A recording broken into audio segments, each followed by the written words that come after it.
మచిలీపట్నం జనసేనలో అసమ్మతి రాగం ముదురుతోంది. నియోజకవర్గ ఇన్ఛార్జ్ బండి రామకృష్ణపై 6వ division incharge Badeti Venkataramana fire అయ్యారు. తనను డివిజన్ ఇన్ఛార్జ్ పదవి నుంచి తప్పించడంపై ఆగ్రహం వ్యక్తం చేసిన ఆయన తాను ఏ తప్పు చేశానని తొలగించారని ప్రశ్నించారు. వైసీపీకి పేర్ని నానికి అనుకూలంగా ఆర్కే వ్యవహరిస్తున్నారంటూ ధ్వజమెత్తారు బడేటి వెంకటరమణ. మొన్న పవన్ కళ్యాణ్ గారు పుట్టినరోజు సందర్భంగా నేను చిలకలపూడి సెంటర్లో అను మై బేబీ హాస్పిటల్ వారిది మెడికల్ క్యాంప్ పెట్టా భారీ ఎత్తున. నీకు ఎంత బలుపుండే నువ్వు ఈ పని చేసావు, నీకు ఎంత బలుపుండే చేసావు. నువ్వు ఆ సెంటర్కి వచ్చావు, కేక్ కట్ చేసావు. ఆ పక్కన పవన్ కళ్యాణ్ గారు పుట్టినరోజు సందర్భంగా ఒక కార్యకర్త నువ్వు ప్రోగ్రాం పెట్టుకుంటే వచ్చి కేక్ కటింగ్ చేయలేదు.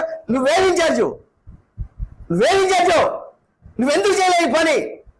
నువ్వు రానన్నప్పుడు నేను ఈ బ్యానర్ మీద నీ ఫోటో తీసా ధైర్యంగా చెప్తున్నా. నువ్వు నాకు ఇన్ఛార్జి కాదు, నువ్వేం చేసుకుంటా చేసుకో, నేను దేనికైనా చేస్తాను. నేను బలమైన కార్యకర్తని, నేను బలంగా పోటీ చేశా. వార్డు ఇన్ఛార్జీలు ఎవరో చూపించు, నాకు బూత్ కమిటీలు ఎవరో ఉన్నారో చూపించు, వీళ్ళందరూ ఆ రోజు ఏమయ్యారో చూపించు. నాకు ఇవన్నీ కావాలి, నాకు దీని మీద సమాధానం చెప్పాలి. చెప్పపోతే దీని తర్వాత నా కార్యాచరణ చాలా తీవ్రంగా ఉంటుంది. రమణాగాడు బడేటి రమణాగాడు ఏమీ చేయలేదు. నాకు వైసీపీ వాళ్ళు టీడీపీ వాళ్ళు తాయిలాలు ఇస్తారన్నా నేను ఆ రోజు నుంచి ఈ రోజు వరకు ఎక్కడా బెండ్ అవ్వాలా. నా ఇంటి వైపు కదా చూడమాకనన్నా. నేను